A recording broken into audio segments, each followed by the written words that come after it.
নেন, ভগবানের জন্য একটা মালা নিয়ে যাবে। ভগবান মালা বড় পছন্দ করেন, মাল্য বড় তার প্রিয়। হ্যাঁ, মাল্য বড় প্রিয়। যখন ওই মালা নিবেন, বিভিন্ন ধামে গিয়ে বৃন্দাবন, পুরী ধাম যখন মালা কিনবেন, তখন লক্ষ্য করে দেখবেন ওই ফুলের মালাগুলো কোনো সুতো দিয়ে গাঁথা না, ফুলের মালাগুলো কলার ছোটা দিয়ে গাঁথা। মনে আছে, আপনারা ভুলে গেলেও আমি ভুলিনি। আগের বছর ওইখানে পাঠ করেছিলাম বিকাশ দাদার বাসায়, তখন বলেছিলাম কলা গাছের একটা অংশ ফেলানো যায় না, তার গোড়া থেকে শিকড় সব লাগে। এই ফুলের মালা তো আপনারা সুতো দিয়ে গাঁথেন, কিন্তু গ্রন্থ খুলে দেখুন সুতো দিয়ে ফুলের মালা গাঁথার কোনো নিয়ম নেই। ফুলের মালা গাঁথার নিয়ম হলো কলার ছোটা। হ্যাঁ, তাই জীবনে একদিন হলেও কলার ছোটা দিয়ে ফুলের মালা গাঁথে ভগবানের গলায় পরাবেন। কোন সময় জানেন? রথযাত্রা। ওই যে রথযাত্রার 9 দিন থাকে, ওর ভিতরে একদিন হলেও ফুলের মালা কলার ছোটা দিয়ে গেঁথে জগন্নাথ রূপী ভগবানকে পরাবেন। হ্যাঁ, এই কলার ছোটায় ভগবান বড় সন্তুষ্ট হয়।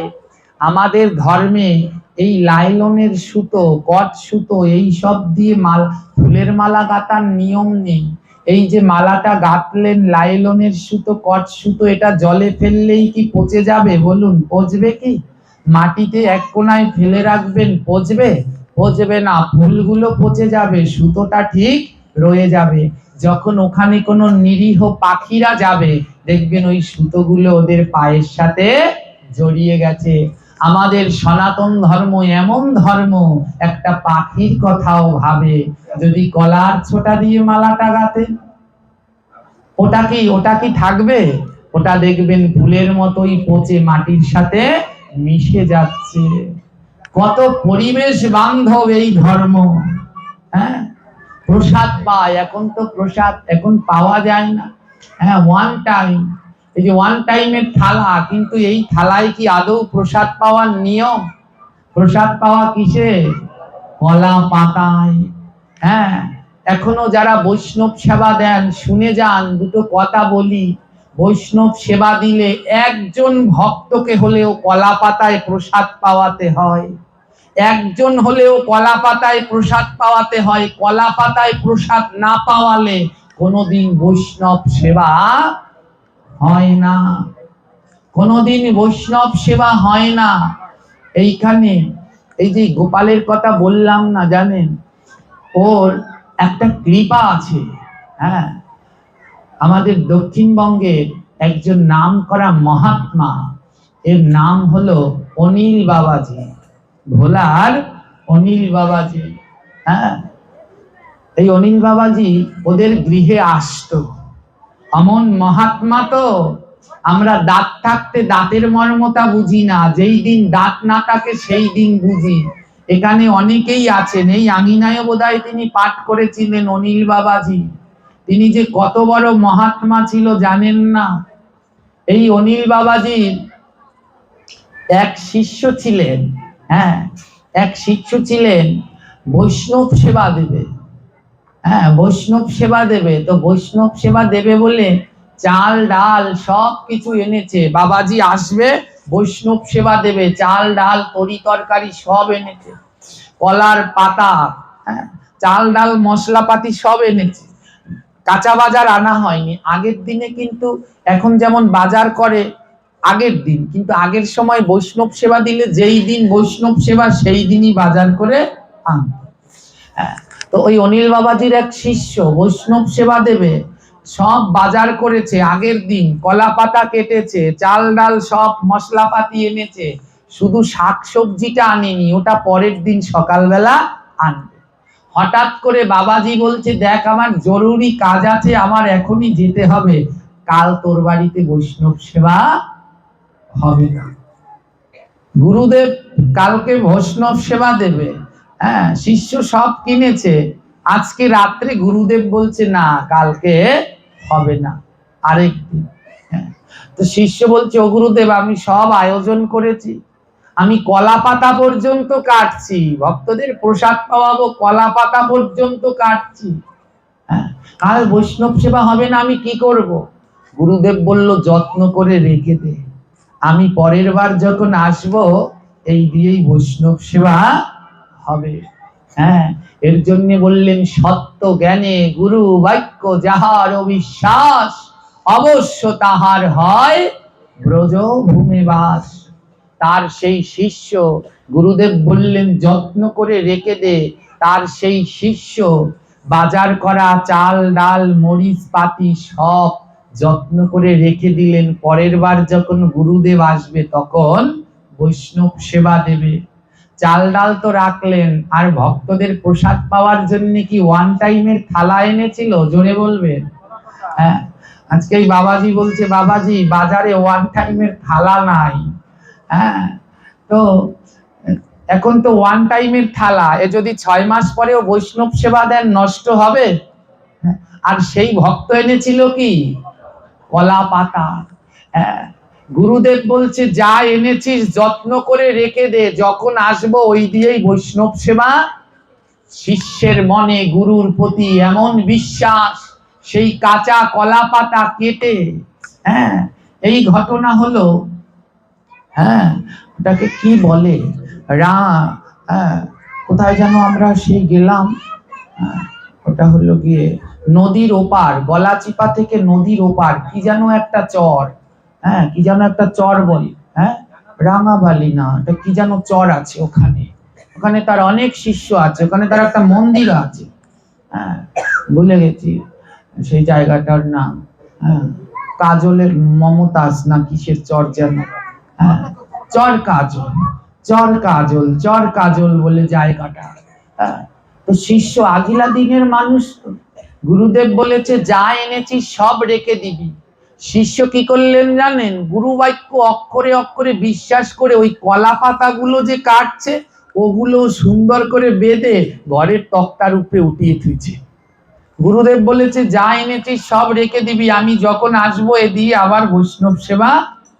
গুরু বাক্য পালন করলেন, কলা পাতাগুলো দড়ি দিয়ে বেঁধে ওই তক্তার উপরে উঠিয়ে রেখে দিয়েছে।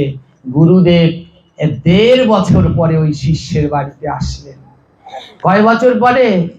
প্রায় 1.5 বছর পরে গুরুদেব সেই শিষ্যের বাড়িতে আসলেন। শিষ্যের বাড়িতে এসে গুরুদেব বললেন বাবা এবার তো বৈষ্ণব সেবা দিতে হয়।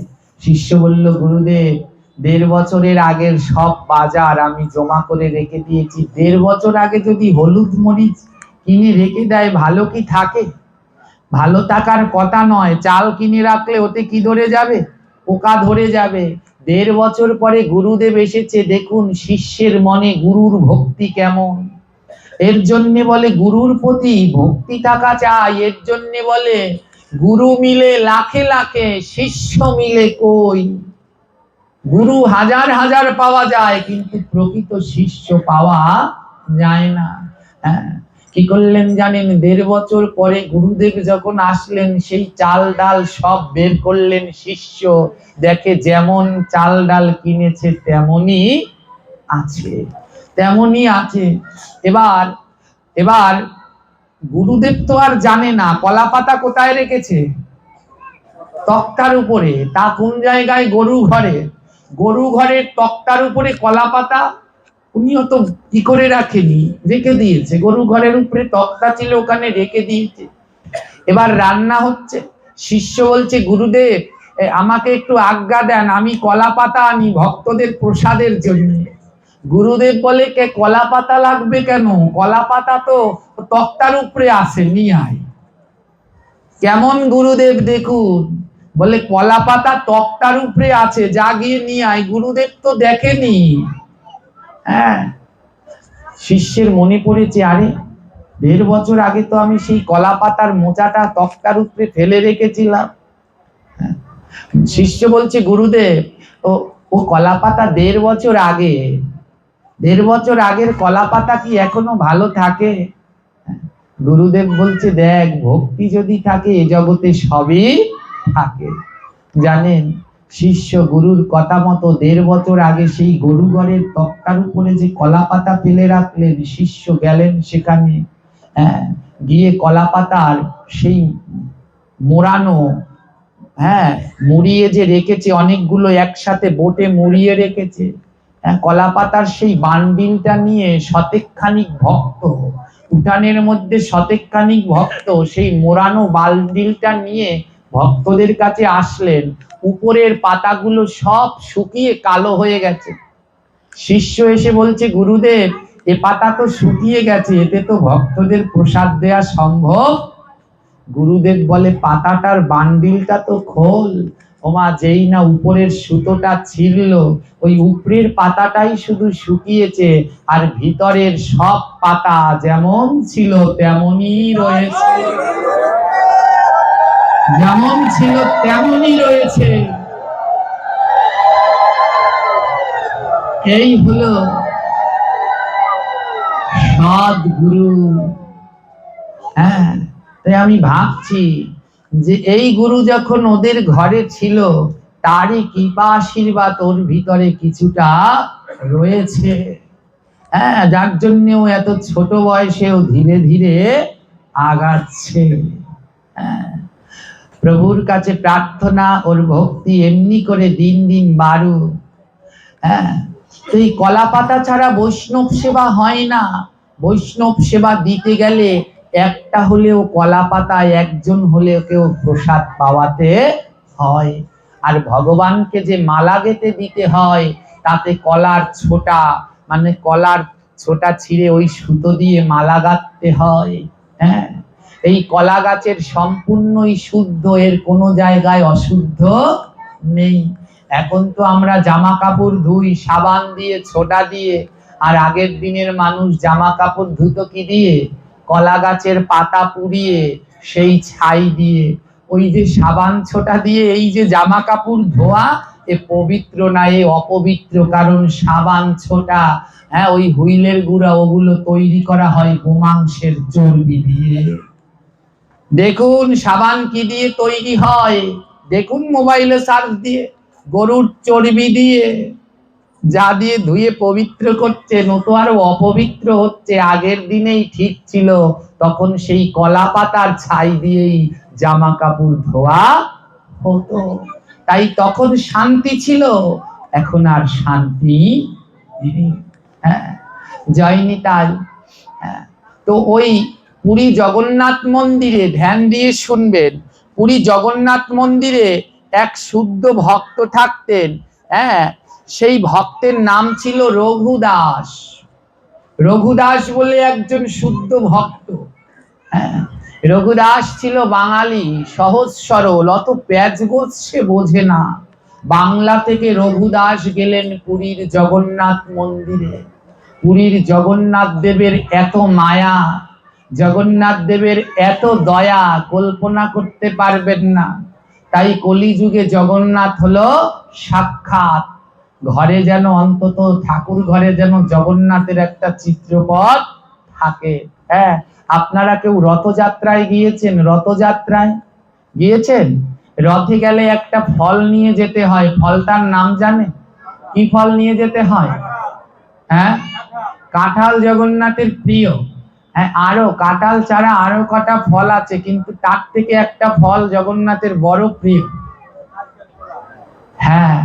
জগন্নাথের প্রিয় ফল হলো 5টি।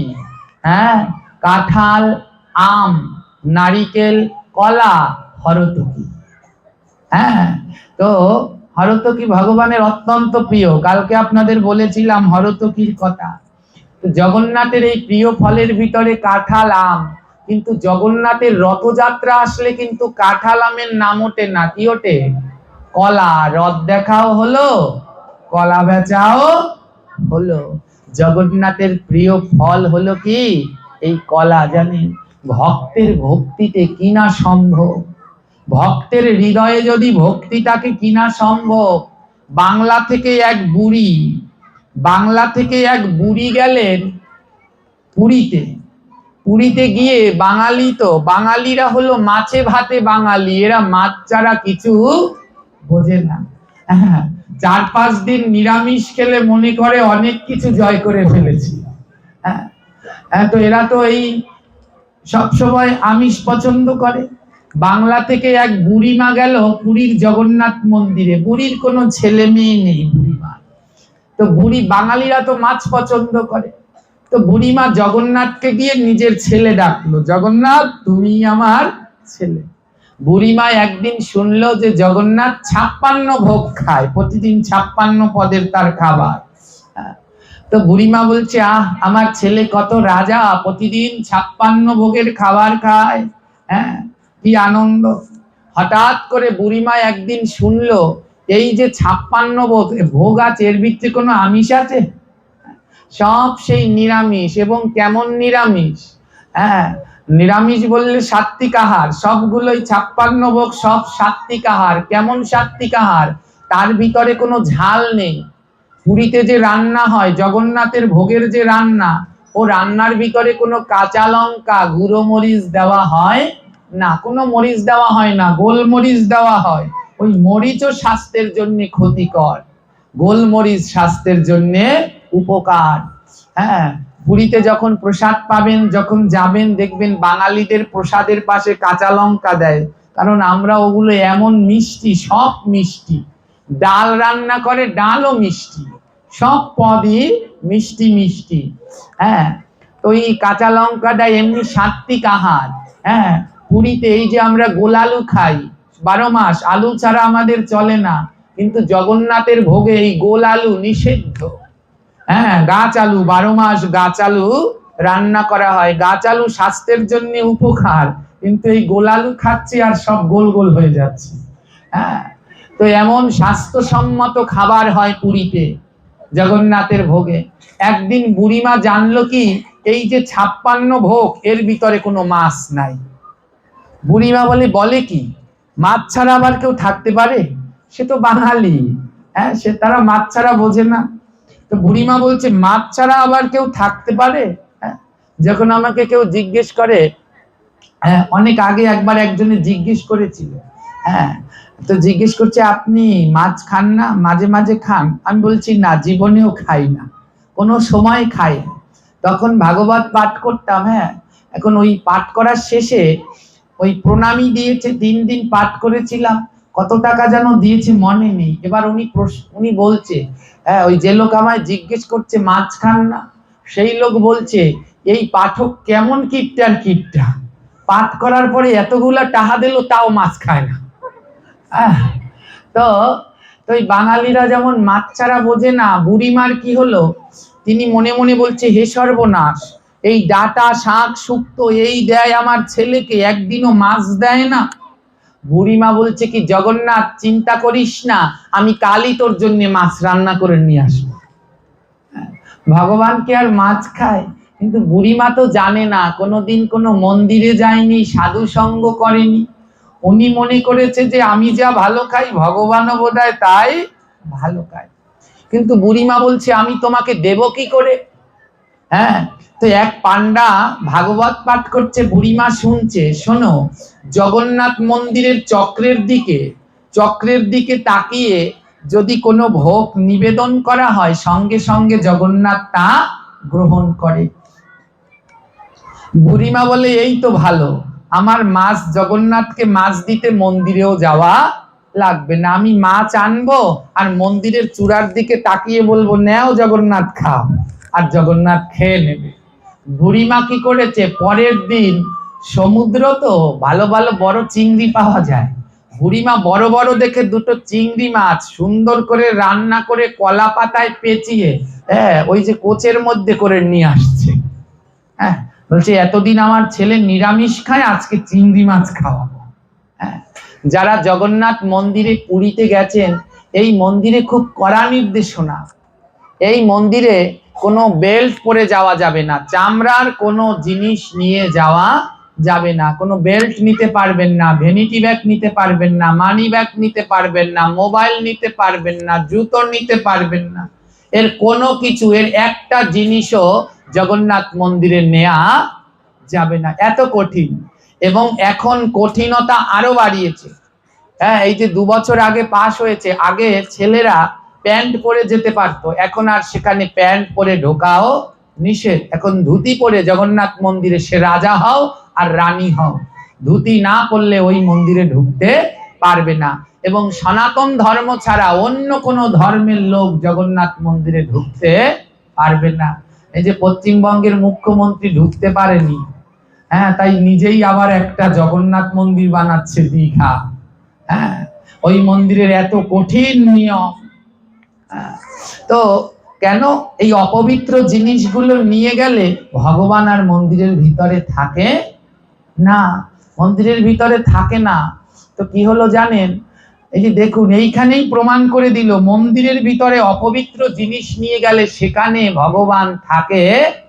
তাহলে কোন সাহসে মন্দিরের ভিতরে বসে বিয়ের নাম করে মাছ মাংস খাই বলুন তো, কোন সাহসে? হ্যাঁ, কি করে সেই মন্দিরে ভগবান থাকবেন? বুড়িমা দুটো মাছ নিয়ে প্রবেশ করলেন জগন্নাথ মন্দিরের ভিতরে। মাছ দুটো কোথায় আছে? কোচের ভিতরে। জগন্নাথ মন্দিরে প্রবেশ করার 4টি দরজা। ওই মন্দিরে জগন্নাথ মন্দিরের সামনে জগন্নাথ বিগ্রহের সামনে বড় একটা গামলা রাখা থাকে, ওর মধ্যে জল, আর ওখানে একজন পান্ডা বসে সর্বক্ষণ জলের ভিতরে তাকিয়ে থাকে। ওই পান্ডাকে বলা হয় জলাধারী পান্ডা। পান্ডা কি করে? জলের দিকে তাকিয়ে দেখে যে জগন্নাথের বিগ্রহের ছায়া জলে দেখা যাচ্ছে কিনা। যতক্ষণ জগন্নাথের ছায়া জলের ভিতরে দেখা যায় ততক্ষণ বুঝতে পারে জগন্নাথ মন্দিরে আছে। যেই দেখে জলের ভিতরে জগন্নাথের ছায়া নেই তখনই পান্ডারা বুঝতে পারে জগন্নাথ মন্দিরে। আজও এই নিয়ম। হ্যাঁ, তো এই জলধারী পান্ডা বসে রয়েছে আর ছায়ার ভিতরে জলের মধ্যে দেখছে জগন্নাথের প্রতিচ্ছবি পড়ছে কিনা। হঠাৎ লক্ষ্য করলেন যে জলের ভিতরে জগন্নাথের ছবি দেখা যাচ্ছে না। কেন দেখা যাচ্ছে না বলুন তো? ওই যে মাছ নিয়ে মন্দিরের মধ্যে ঢুকেছে, মন্দির অপবিত্র হয়ে গেছে, জগন্নাথের প্রতিচ্ছবি দেখা। জলধারী পান্ডা হাই হাই করে উঠলেন, তাড়াতাড়ি 4 গেট আটকে দাও, নিশ্চয়ই মন্দিরে কেউ অপবিত্র জিনিস নিয়ে ঢুকেছে। সঙ্গে সঙ্গে 4 দরজা আটকে দেয়া হলো। কে কে মন্দিরের ভিতরে অপবিত্র জিনিস এনেছো? সবাইকে চেক করতে লাগলো, দেখি দেখি। বুড়িমা তো জানে না যে মাছ একটা অপবিত্র, উনি তো সরল সহজ মানুষ, উনি ভেবেছে আমি পছন্দ করি, জগন্নাথ বোধহয় করে।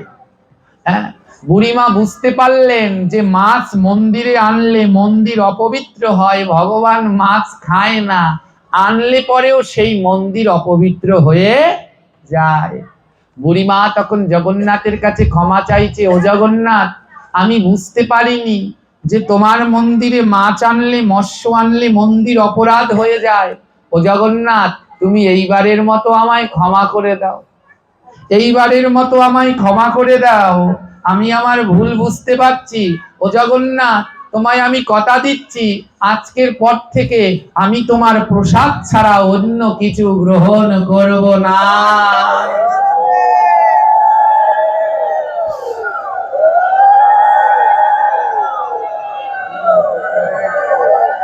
ভগবানের কাছে ক্ষমা ভিক্ষা চাইছে, প্রভু আমি জানতাম না যে এই মাছটা অপবিত্র, এইবারটির মতো আমায় ক্ষমা করে দাও, আমি কথা দিলাম আমি আর প্রসাদ ছাড়া জীবনে কিচ্ছু গ্রহণ করব না।